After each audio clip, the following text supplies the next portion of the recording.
The letter said he was a good man. That was the part Audrey kept coming back to, on the train, and then on the road, and then in the back of a stranger's wagon with her trunk wedged against her knees, and the Alberta sky going flat and gray above her. A good man.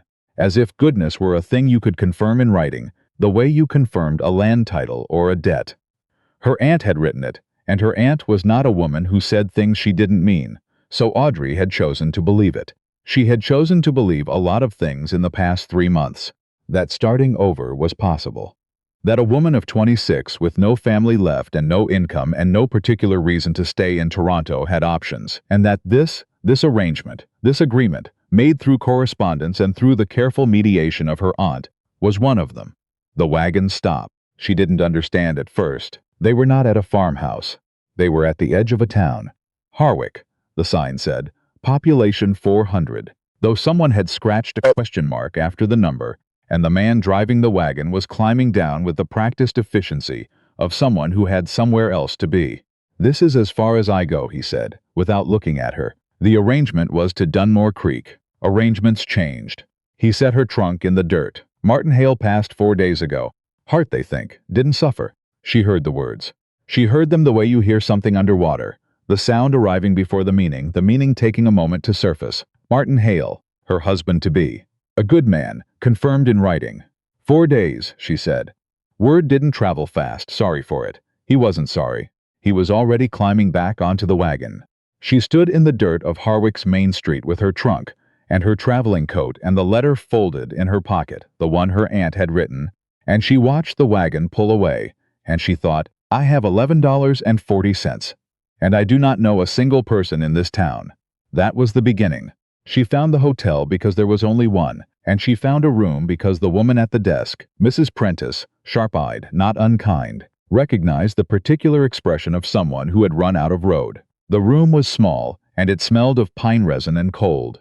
Audrey sat on the edge of the bed and did not cry. She had cried enough in the previous year, after her mother and then her father in the same winter, and she had discovered that crying did not change the arithmetic of a situation. It only made your face ache. She needed work. She needed it quickly, and she needed it to pay enough that she could either stay or leave, and she did not yet know which of those she wanted. In the morning she put on her better dress, and she walked the length of Harwick's Main Street, and she asked at the general store and the post office and the small school, which was closed for the season.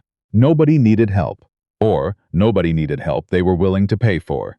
The distinction mattered. She was standing outside the feed store, trying to decide whether she felt more like crying or more like screaming. She settled on neither, as she usually did, when a voice behind her said, "You're the woman who was coming to marry Martin." It was not a question. She turned. He was tall in the way that men who work outdoors are tall, which is to say not just in height but in the way he occupied space, as if he'd been shaped by weather and wasn't bothered by it. He had dark eyes and a jaw that needed a shave, and he was looking at her with the careful attention of someone trying to solve a problem that hadn't been his problem until about 30 seconds ago.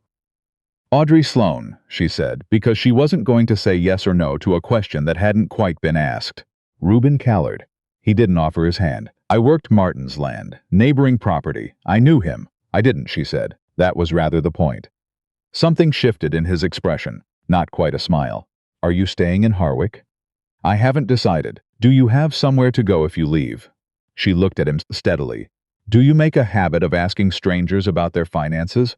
"I make a habit of asking practical questions," he said.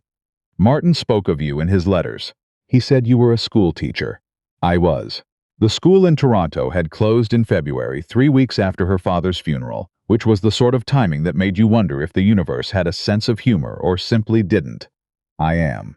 It's not a thing that leaves you." Reuben Callard looked at her for a long moment. Then he looked down the street at nothing in particular, the way men did when they were thinking through something they weren't sure they wanted to say. "My daughter is 7, he said. "She hasn't had any schooling since spring. Her mother died 2 years back, and I haven't managed to." He stopped, started again. "There's no school open until September. I have a farmhouse with a spare room. The work would be teaching her. The pay would be room and board and $15 a month." Audrey looked at him. He was still looking down the street, which she understood to mean he wasn't offering charity. He was offering a transaction. The difference mattered to her more than she could have explained. I would need to see the room before I agreed, she said. He looked back at her then. Fair enough, he said. The farmhouse was 3 miles outside Harwick, down a road that was mostly good and partly mud, and the room was at the back of the house with a window that faced east and a quilt on the bed that had been made by someone who knew what they were doing. It was clean. It smelled of wood smoke and dried grass. My wife made the quilt, Reuben said from the doorway. He said it the way people said things they hadn't meant to say, the words arriving before the decision to speak them.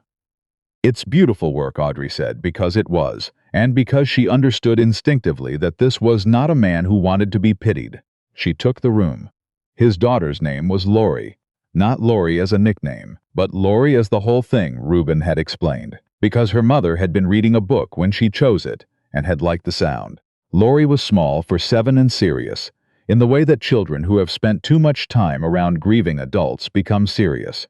She had her father's dark eyes, and she regarded Audrey from across the kitchen table with a frank assessment that children think is invisible. Are you going to stay? She asked the first morning. That depends on how we get on, Audrey said. My father's other helper left after 2 weeks. I'm not a helper. I'm a teacher. Laurie considered this. What's the difference? A helper does what she's told, Audrey said. A teacher argues back. The corner of Laurie's mouth moved. It wasn't a smile yet, but it was the beginning of one. Audrey had taught enough children to recognize the geography of a face deciding whether to trust you. The days settled into a shape she hadn't expected. Mornings were for lessons. Laurie was quick with numbers and slower with reading, which was common enough, and she had the particular focus of a child who had decided that learning was important without anyone needing to convince her. Afternoons Audrey had to herself, and she spent them reading or walking the property, or sitting at the kitchen table writing letters to her aunt that she wasn't sure she'd send. Reuben was mostly absent during the day. She heard him before she saw him. Boots on the porch, the creak of the barn door, the particular silence that settled over a farmhouse when the person responsible for it came home for the evening. He was quiet in the way that made you notice it. Not the quiet of someone with nothing to say, but the quiet of someone who had learned to be careful about what they said, and to whom he ate supper with them most nights. He asked Laurie about her lessons, with the patient attention of a man who understood that children needed to be asked, that being asked was itself a kind of teaching. He was not warm exactly, not in the easy way, but he was consistent, and Audrey had learned in the past year to value consistency above almost everything else. She did not think about whether she liked him. That was not the arrangement. The arrangement was clear. She was here to teach his daughter. She had her room and her $15 and her privacy and the east-facing window, and she was grateful for all of it, and she was not going to complicate it by noticing things she had no business noticing. She noticed anyway.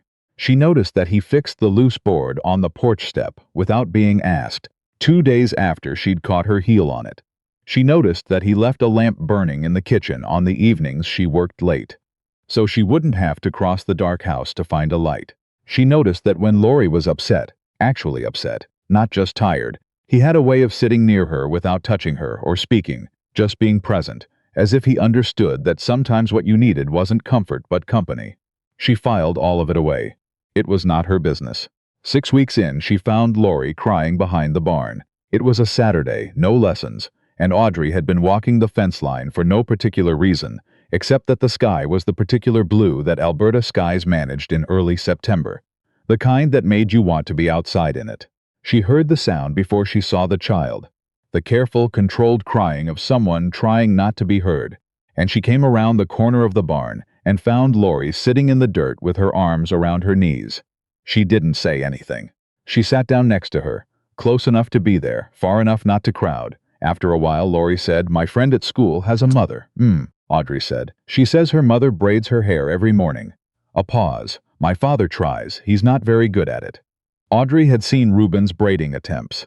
They were earnest and structural, and bore approximately no resemblance to anything a braid was supposed to look like. "No," she agreed. "He's not. Do you know how?" "I do." Another pause. "Longer this time. Could you teach me? So I can do my own."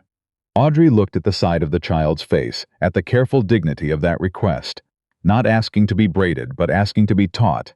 Asking for the skill rather than the service, independence rather than comfort. She thought about who had taught this child to ask for things that way. "Yes," she said. Come inside. She was teaching Laurie the basic plat, both of them at the kitchen mirror, when Reuben came in from the field. He stopped in the doorway. He looked at the two of them, his daughter's small hands working through her own hair with Audrey guiding from behind, and something crossed his face that Audrey caught in the reflection and then looked away from, because it wasn't meant for her. He said, "I'll start supper." Audrey said, "All right." That was all. But something had shifted, in the small way that things shifted in houses, where people were careful with each other. And she felt it for the rest of the evening and didn't know what to do with it. The trouble came in October. A man named Devlin Marsh arrived on a Tuesday. Audrey learned later that he was a cousin of Martin Hale's, distant and previously uninterested, who had reconsidered his interest upon learning that Martin's land was now without a clear heir. He was a compact man with the manner of someone accustomed to getting his way through relentless, reasonable-sounding pressure. And he came first to Martin's property, and then, apparently, to Reuben, because the two properties shared a water source, and Devlin Marsh had already spoken to a lawyer. She only knew this because she heard the conversation through the kitchen window, which she hadn't meant to. She'd been bringing in the herbs from the sill, and the voices had carried. "I'm not telling you to sell," Devlin Marsh was saying, in the tone of a man who was absolutely telling him to sell. "I'm saying there are complications. The water rights run through both properties. Any court that looks at this is going to have questions." "Then they'll have questions," Reuben said. Harv Linton sold for less than he was owed because he didn't want to deal with questions. "I'm not Harv Linton." A pause. "No. You've got a kid, though. That's a different kind of pressure." She set the herbs down carefully so they didn't make a sound. She went back to the lesson she'd been planning, and she sat with it until supper. And at supper she watched Reuben's face and saw the same thing she'd seen in her father's face in the last month. The weight of a problem being carried in the jaw, in the set of the shoulders, behind the eyes. After Laurie was in bed, she said, Wooden looked up from the table. "The man today," she said. "What is he actually after? The water rights, or the land? Both, probably, if he can get them." "Can he?" Reuben was quiet for a moment. Martin didn't leave a will. "Which means the estate it's complicated. There are procedures. It takes time, and time costs money, and Marsh knows that. Do you have a lawyer?" "In Calgary. I wrote to him last week." "Good." She folded her hands on the table. "Then you do what you can do, and you don't do what you can't, and you don't let someone with a manufactured urgency make you move faster than you should." He looked at her for a moment. "That's practical advice. My father was in a legal dispute for 2 years, she said. I learned some things. Did he win? He died before it resolved. She said it plainly because that was how she'd learned to say it. But he didn't sell when they wanted him to. That mattered to him. Reuben was quiet. Outside, the wind had picked up the particular sound of Alberta autumn, restless and a little mournful. The lamp on the table made the room warm in the way that rooms were warm in contrast to what was outside. "Thank you," he said, "for saying something. You didn't have to." "I heard the conversation," she said. "I wasn't eavesdropping. The window was open. I should have told you sooner." "It's all right." Audrey. It was the first time he'd used her name without her last name attached. She noticed it the way she noticed things she'd told herself not to notice. "I'll say good night," she said, and she did, and she lay in the east-facing room and listened to the wind and thought about practical advice and fathers and the weight of things people carried without being asked to. November came hard and early. The lessons continued, and Laurie's reading improved to the point where she started correcting Audrey's word choices, which Audrey told her was an excellent sign and which made Laurie look cautiously pleased.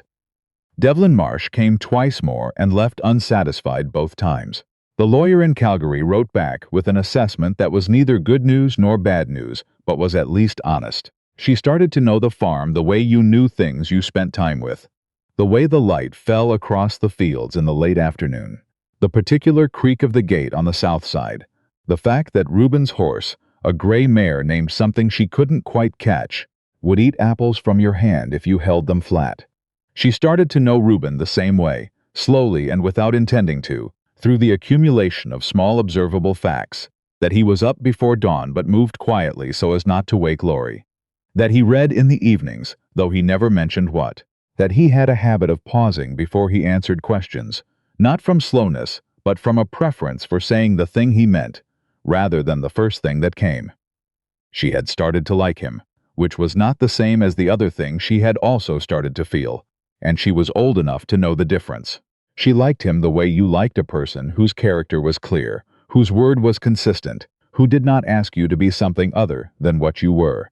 The other thing, the thing she was being careful about, was more complicated. One evening in November, she came into the kitchen and found him reading by the lamp, the book held in the way people held books they'd had for a long time, with a particular ease. He heard her and looked up, and she said, "What is it?" without thinking, and he turned the cover toward her. It was a collection of poetry. She didn't say anything, because there was nothing to say that wasn't more intimate than the situation called for. "My wife gave it to me," said, "when we were courting. It's good to still read it." She had good taste. He closed it. "Audrey, can I ask you something?" She sat down across the table. "All right. Do you plan to leave in the spring?" The question landed with a weight she hadn't anticipated. She had been thinking about it in the way she thought about a lot of things. At the edge of sleep, during the walks along the fence line. Her contract was through to April. April was still months away, but it was also no longer as far away as it had seemed in September. "I haven't decided," she said. "Laurie will ask," he said, "when it's closer. She won't ask early because she doesn't want to know early, but she'll ask. I know." She looked at the lamp. Children do that. They wait for the thing they're afraid of instead of checking whether it's coming. He was quiet for a moment. Adults do too. She looked at him. He was looking at the table. "Reuben," she said carefully, "is there something you're actually asking me?" He didn't look up immediately. When he did, his expression had the particular quality of someone who had decided to say something true instead of something safe. "I'm asking if you're happy here," he said. "Not whether the arrangement suits you, whether you're happy." It was such a direct question that she wasn't prepared for it. She thought about it honestly, the way she tried to think about things that mattered. "Yes," she said. "I think I am. I didn't expect to be." Something in him settled slightly, like a tension she hadn't known he was holding. "I'm glad," he said. That was all. She said goodnight and went to her room, and she sat on the edge of the bed and she thought, "This is the part where a sensible person is careful. This is exactly the part." She was not sure she was going to manage sensible. Christmas came, and with it the particular ache of a holiday, spent among people who had their own grief and their own histories, and their own versions of what the day was supposed to feel like. She and Laurie made paper decorations for the windows. Reuben brought in a small spruce and they decorated it with bits of wool and pine cones, and a star cut from the tin lid of a coffee can. It was not the Christmas she'd grown up with. It was something else, smaller and quieter, and she liked it more than she'd expected to like it. After Laurie was in bed, Reuben put a glass of something warm on the table in front of her, cider, spiced the way his mother had apparently made it, or so he said, and they sat with the spruce and the lamp and the sound of the snow against the window, and he said, "Tell me about your family." She told him. Not everything, not all at once, but the parts she could say without her voice going flat, and then eventually the parts where her voice went flat anyway, and she said them regardless. Her mother first, then her father. The winter that had taken them both. The school closing. The aunt who had known Martin Hale and had written the letter and had meant it kindly. He listened the way he did everything, with his full attention, without interrupting, without offering false comfort. When she was finished, he said, "I'm sorry about your father. The timing of it. The timing of all of it. It was what it was," she said. And then, because he had been honest with her more than once, and she thought she owed him the same. "I was very frightened, actually, on the train. And the whole time I was trying not to seem it." "You didn't seem it." "I was trying not to." "Well," he said, and there was something almost warm in his voice. "You were very convincing." She looked at him, and he was looking at her, and the lamp was between them, and outside the snow was coming down. And she thought very clearly, "I am in trouble here, not the bad kind. The other kind." In January, Devlin Marsh came a final time. He came with papers and with the particular confidence of a man who had been talking to lawyers and believed that lawyers were on his side. He stood in the yard and he spoke to Reuben in the carrying way of someone who wanted to be overheard, and Audrey, who was not going to stand at the window again, went to the door instead and opened it and stood in the frame of it. Devlin Marsh looked at her. "Mrs. Callard," he said with a slight pause before the name, the pause doing a particular kind of work. She did not correct him. It was not the correction that mattered. What mattered was that she stayed in the doorway, and that her presence there said something she couldn't have said in words, which was, This is not only his property to defend. Reuben didn't look at her, but she saw his shoulders change. Devlin Marsh spoke for another 5 minutes, and then he left, and his papers went with him, and he did not come back. Later, when Laurie was doing her reading, Reuben came into the kitchen and he said, "You didn't have to do that." "I know," she said.